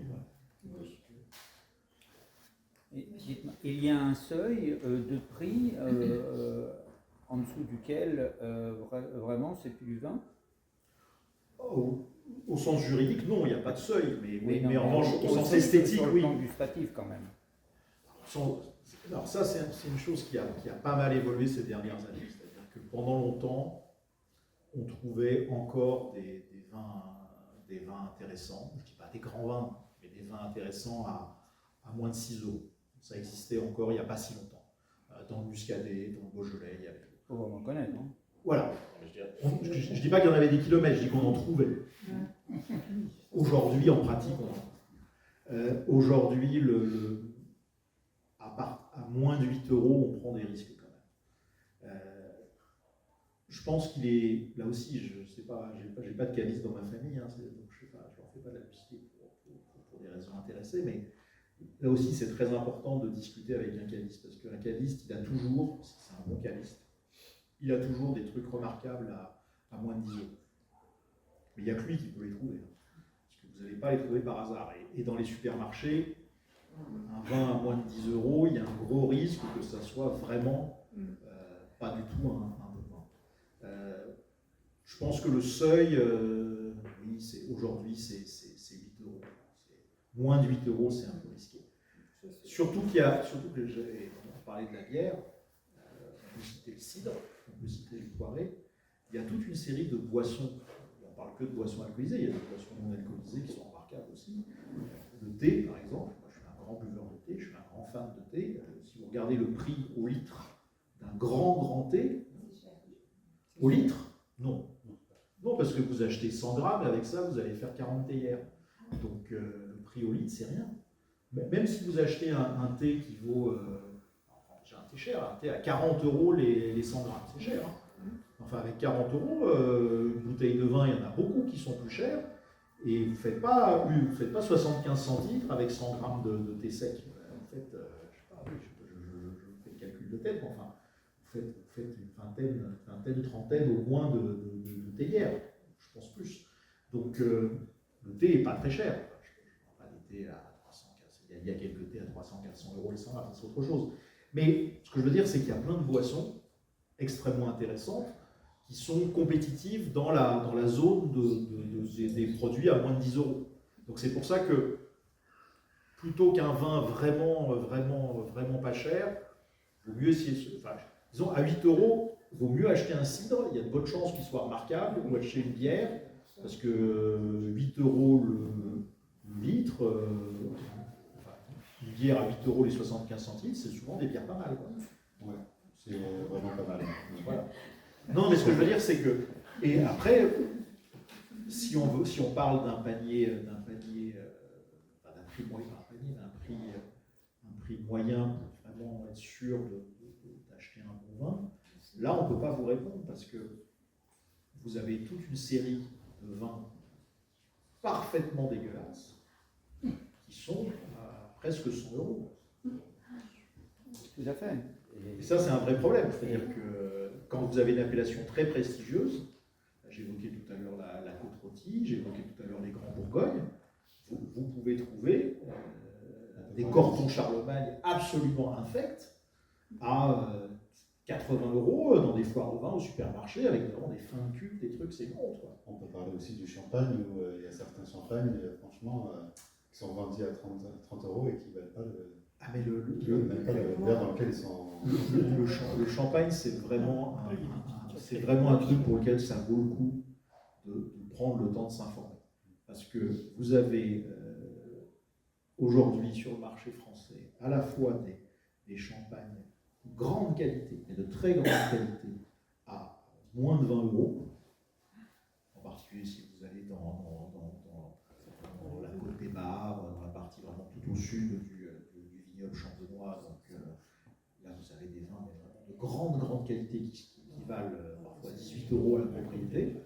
Et puis, de l'autre côté, vous avez en effet des trucs qui n'ont aucun intérêt et qui sont plutôt à 70-80 euros.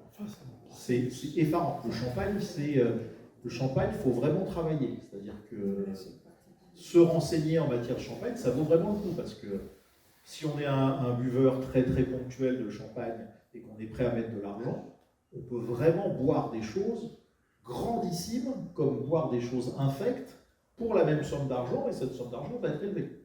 Parce que celui qui fait un très bon champagne à 17 euros, son champagne à 35, c'est magique. Je vais faire de la publicité parce qu'on n'a pas le droit de faire du vin, mais comme c'est sur YouTube, on mettra un bip. C'est une question très individuelle parce que ça dépend du niveau où se trouve l'acquisition du plaisir. C'est-à-dire qu'au bout d'un certain temps, on n'acquiert plus le plaisir qu'à partir d'un certain... Ça ne veut pas dire très cher, mais ça veut dire forcément un certain type de vin et un certain niveau de vin. Vous avez tout à fait raison, il y a une dimension d'expérience, mais le cas du champagne est un peu à part, parce que la plupart des buveurs de champagne, la plupart des gens sont, c'est rare, sauf si on ne consomme pas du tout d'alcool, mais c'est rare de n'avoir jamais bu de champagne. La plupart des buveurs de champagne sont quand même surtout sensibles à des paramètres assez simples, à savoir est-ce que c'est acide, pas acide, est-ce que la bulle est un peu agressive, pas agressive, etc. Après, il y a les connaisseurs, ça c'est autre chose. Donc oui, vous avez tout à fait raison, il y a une exigence qui va monter. Mais quand on parle de champagne à moins de 20 euros, on n'est évidemment pas dans la recherche de la même chose qu'un champagne qui aurait vieilli 15 ans sur latte, etc. On parle d'un champagne un peu pour une fête ponctuelle, où il y a besoin de recommander 60. Là, ça va être difficile, sauf si on est très fortuné, de commander 60 bouteilles de gros. C'est un peu arrivé. Mais ce que je veux dire, c'est qu'on est dans une zone où il y a des champagnes qui vraiment, y compris dans des champagnes à 30 euros, il y a des champagnes qui vraiment sont agressifs. C'est-à-dire même pour quelqu'un qui ne connaît pas bien le champagne, il fasse une acidité qui est déplaisante, une bulle qui n'est pas fine, parce que c'est des champagnes de marque qui ont été achetés sur latte, avec ce qui restait chez les pires vignerons qui n'avaient pas réussi à vendre leur vin, et puis ils ont juste mis l'étiquette, on ne va pas donner de nom, enfin, ils ont juste mis l'étiquette. Et à côté de ça, vous avez, non mais je ne vais pas donner de nom, c'est pas vrai, mais à côté de ça, vous avez des très bons domaines qui font des vins très très bons, enfin des champagnes très bons à partir de 17-18 euros, et qui font une toute petite partie de cuvées qui vont laisser vieillir 10 ans, 15 ans sur les lits, qui vont faire des tirages tout petits, et pour eux, ça va être leur cuvée de grand luxe, parce que leur clientèle n'est pas du tout une clientèle qui massivement achète des bouteilles chères, et donc leur cuvée de grand luxe, elle va être à 35-36 euros. Et avec ça, vous avez un vin tout à fait, un champagne. C'est-à-dire que le champagne est un vin, il n'y a pas de raison de le sortir de l'univers du vin. Vous avez une bouteille passionnante. Mais vous avez raison, bien sûr que les exigences évoluent avec en fonction de. Mais il y a des créments qui sont meilleurs que certains champagnes. Ah mais évidemment, il n'y a aucune discussion là-dessus. Il y a des créments extraordinaires. Il y a ce qu'on appelle aujourd'hui les pétnates, les pétillants naturels, où il y a des choses exceptionnelles aussi. Là, il y a. Si je vais citer un domaine quand même, c'est pas grave. À Saumur, un très très bon domaine qui s'appelle le domaine de Fosse Sèche. Ils font un pétillant ça écrabouille la moitié des champagnes. Alors il n'est pas donné, il est plutôt, je ne sais plus combien il est à 35 euros, quelque chose comme ça. Enfin 35 euros, ça ridiculise toute une série de champagnes à 90 euros. Et non, il y a des créments de Bourgogne exceptionnels, il y a des créments du Jura exceptionnels. Il y a où est-ce qu'il y a des très très bons créments aussi, même en Savoie. Malheureusement, ici, il est mort, Dominique Belluard à Aise, il faisait des trucs magiques et qui peuvent vieillir. Là récemment, Jean-Louis Vérin, c'était début 2010. Il y avait 15 ans, quoi. Imaginez un pétillant de Savoie. On dit à des gens, tiens, je vais te donner un pétillant de Savoie de 15 ans. Les gens me font confiance, donc ils acceptent. Vous allez chez quelqu'un, vous dire, on a un pétillant de Savoie de 15 ans, il dit, arrête, t'es gentil, tu es obligé de vider ta cave avec moi. Donc, et c'était magique, c'était très très bon. Mais non, mais bien sûr, totalement d'accord avec vous, il y a des kilomètres de vin pétillants en appellation Crémant ou pas qui sont remarquables à travers toute la France et en dehors de la France. En Italie, tout le monde connaît l'abominable Prosecco et l'abominable Lambrusco, mais il y a des grands producteurs de Lambrusco et de Prosecco. Oui, mais il faut les chercher. Ah, il faut les chercher. Ah, bah, Lambrusco, moi j'en ai repéré 3 sur 250. Des Prosecco dans lesquels on n'a pas injecté du gaz carbonique, il faut les Et chercher. oui, le Prosecco qui n'est pas fait en cuve, il n'y en a pas beaucoup. Et Lambrusco, c'est pareil, Lambrusco qui ne sont pas faits en cuve. Mais il y a des. Et c'est vrai pour les cavas espagnols aussi. Bien sûr. Gramana fait des cavas remarquables. Mais en fait, je crois qu'il n'y a à peu près aucun endroit où on fait du vin où tout le monde produit du mauvais vin. Il y a toujours des exceptions. Ce qui est fascinant, c'est qu'il y a certaines appellations, que ce soit en France ou ailleurs, où 98% font n'importe quoi. En général, ça s'explique.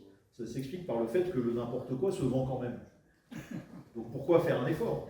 En particulier dans les vins nature. Sur les vins nature, j'aurais une grosse divergence avec vous, parce que... Il y en a des bons, mais il y en a d'abominables. Il y en a, mais oui, mais attendez, dans les vins classiques aussi. Et qui se vendent bien parce qu'ils s'appellent nature. Voilà, ça c'est la seule différence, c'est que dans le vin nature, vous réussissez, il est possible de vendre des mauvais vins bien. Mais en revanche, le pourcentage de mauvais vins ne me semble pas plus élevé. Simplement, le mauvais vin en vin conventionnel, dès qu'on est un peu amateur de vin, ce qui me semble être votre cas, on ne l'achète pas. On l'achète pas. On dit que c'est vrai que le vin nature, il arrive qu'on tombe sur des trucs un peu bizarres. Mais il arrive qu'on tombe aussi sur des choses absolument géniales. Belluard, qu'on écoutait en Savoie.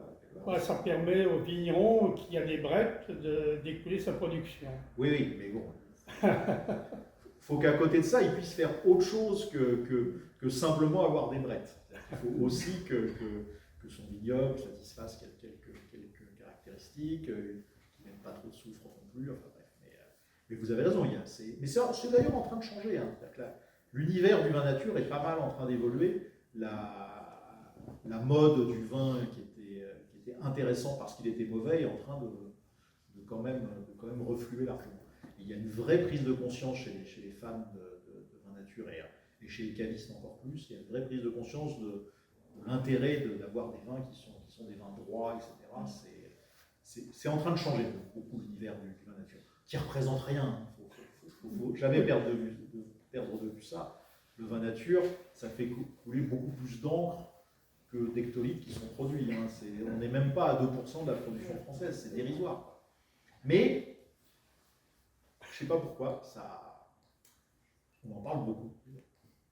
Mais il y a vraiment des belles choses. Une des choses, et après je m'arrête sur le vin nature, pardon, mais une des choses qu'on connaît le moins à propos du vin nature, c'est que quand c'est bien fait, ça a une capacité à vieillir totalement insoupçonnable. C'est-à-dire que les vins nature, on a grandi dans l'idée depuis 15 ans qu'il fallait, les Ganva, c'est un très bon J'en vin. ai connu que de Ganva et puis dans le Jura aussi, à Pupillen, Auvernois. Auvernois, ouais. Je Auvernois, suis ouais. Mais ça c'est des grandes figures d'avant, ouais. Mais encore actives. Hein. Mais les vins nature, pendant très longtemps, on est resté dans l'idée qu'il fallait les boire jeunes. Et je suis totalement persuadé aujourd'hui du contraire. C'est-à-dire qu'une grande partie justement des défauts, je ne parle pas des brettes, les brettes ça ne va pas s'améliorer au vieillissement, mais toute une série de problèmes qu'il y a dans les jeunes vins nature s'équilibrent. Et au vieillissement, moi je suis un grand fan des vins nature d'Auvergne, et j'en ai beaucoup dans ma cave qui sont vieux et qui sont mais magiques, mais vraiment. C'est-à-dire que j'ai des boujus comme ça qui ont 10-15 ans et qui sont mais extraordinaires. Et j'ai toujours grand plaisir à les faire voir à des amis qui détestent le vin nature. Ils disent le vin nature c'est toujours mauvais, etc. Chaque fois je leur réserve ça, et chaque fois ils sont piégés parce qu'ils disent mais c'est extraordinaire, ça c'est pas du vin nature. En général ils disent voilà, je sais pas d'où ça vient, mais le seul truc qui est sûr c'est que c'est pas un vin nature. et ça c'est assez fascinant ici. Mais c'est vrai que voilà, un vieux, puisqu'on parlait de Pupillen, cet été j'ai ouvert ma dernière bouteille de 2000, d'un Pulsar 2000 de chez Auvernois que j'avais acheté à la propriété à l'époque. C'est des bouteilles qui maintenant sont devenues totalement inaccessibles, hors de prix. Je l'avais acheté 14 € à la propriété.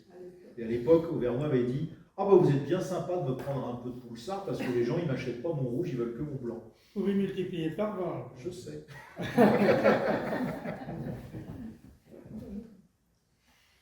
D'autres questions? Alors vous parlez justement de vins qui se conservent longtemps. Le bouchon, quel est le rôle du bouchon dans cet aspect? Et aujourd'hui, on trouve de plus en plus de bouteilles à des prix qui dépassent les 30 €, qui ont des bouchons plastiques et un encapsulage aussi plastique. Exactement. Alors, quelle est la raison de ça? Alors justement, on évoquait le vin nature, c'est un des domaines où le développement de la capsule est assez massif. Ce qui justifie le développement des capsules et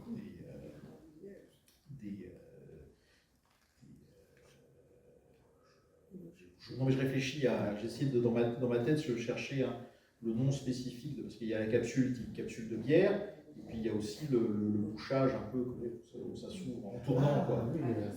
À vis, voilà. Ce qui justifie ça, c'est deux raisons. La première justification, c'est évidemment le bouchon et la crainte des problèmes de bouchon. Et donc, en Allemagne, par exemple, c'est quelque chose qui est maintenant presque systématisé pour tous les vins qui sont à boire dans les 2-3 ans. Pourquoi? Parce que l'intérêt principal du bouchon de liège, c'est que si vous les laissez vieillir longtemps les bouteilles, on sait à peu près ce que ça donne le bouchon. C'est plutôt une bonne manière de fermer la bouteille si c'est un vieillissement de 15-20 ans, même s'il y a le risque du bouchon. On ne sait pas trop ce que ça donne à l'échelle de 15-20 ans, un bouchage avec une capsule ou avec du plastique. On imagine que ce n'est pas formidable, mais on sait Le pas. vin ne travaille plus. L'intérêt du liège, c'est justement... Exactement, c'est qu'il y a une micro-oxygénation par l'étanchéité qui n'est pas totale. Donc l'idée, c'est d'éviter, pour les vins qu'on boit assez jeunes, d'éviter l'inconvénient de tomber sur un bout de bouchon, alors que le but, c'est pas de le laisser vieillir. Donc pour les vins assez jeunes, ça a un sens. Dans l'univers du vin nature, la raison, elle est très différente. La raison des capsules, dans l'univers du vin nature, c'est pas du tout la capsule à vis, c'est vraiment la capsule type bouteille de bière. La raison, c'est que les vins ont été vinifiés de telle façon qu'il y ait une très forte réduction, et qui est supposé, comme il n'y a pas de sulfite, en tout cas pas de sulfite ajouté, les seuls sulfites présents sont ceux issus du processus de fermentation, donc une petite quantité de sulfite. La seule manière d'avoir des vins qui soient quand même relativement solides, c'est d'avoir des vins qui sont hyper réduits. Et donc il ne faut pas du tout qu'ils puissent bénéficier de ce phénomène de micro-oxygénation que vous avez par le bouchonnage en liège. Et là, ce qu'on a comme expérience, c'est que pour les vins qu'on a gardés, parce qu'on commence à avoir les premiers vins nature, au sens de sans sulfite ajouté, ils commencent à avoir maintenant presque 30 ans, hein, même un peu plus, presque 40 ans, parce que c'est Chauvet qui a le premier lancé ça, c'était dans le Beaujolais, après ça a été dans le Jura. On parle de production, oui, des années 80, donc maintenant ça fait une quarantaine d'années. L'expérience qu'on a, c'est que pour peu qu'on conserve ces bouteilles, non pas allongées parce qu'il n'y a aucune raison, mais droites, leur évolution dans le temps est très satisfaisante. Simplement, ça évolue très différemment. C'est-à-dire que ça évolue pas par la très très très lente oxydation, très légère, mais ça évolue en milieu réductif. Et c'est un autre type d'évolution. Je ne suis pas assez compétent dans ce domaine. Je ne sais pas s'il y a eu des études sur l'évolution au long terme. Est-ce que c'est une mauvaise chose de conserver couché avec une capsule? Je ne sais pas. Est-ce que le plastique a tendance à se dégrader ou pas? Je n'en sais rien. Ce qui est sûr, c'est qu'en effet, l'idée, c'est qu'il n'y ait pas d'échange avec l'extérieur.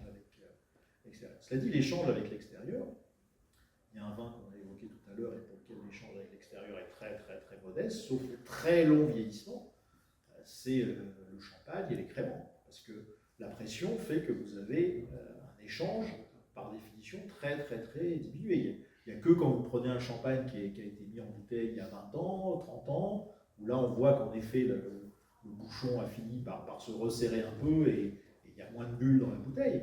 Enfin, sinon, vous êtes quand même dans quelque chose qui est fermé de façon beaucoup plus hermétique que le bouchon de liège format classique. Parce que là, vous avez le muselet en métal et vous avez la pression, donc tout ça laisse le vin quand même dans un état de faible évolution. Et pourtant, ça donne quand même des résultats assez intéressants. Enfin, pour peu qu'on ait une bonne cave, un champagne en bouteille, ça évolue très joliment sur 15 ans. Hein. Donc, enfin, champagne, très bien. Oui, mais ça existe depuis longtemps, la capsule en champagne. Tous les vins qui sont sur l'âne sont fermés avec des capsules parce qu'on veut éviter l'oxygénation. Mais il y a les lits au bout. Donc, comme après on expulse les lits, c'est pour ça que je ne sais pas si ça se mélange pareil.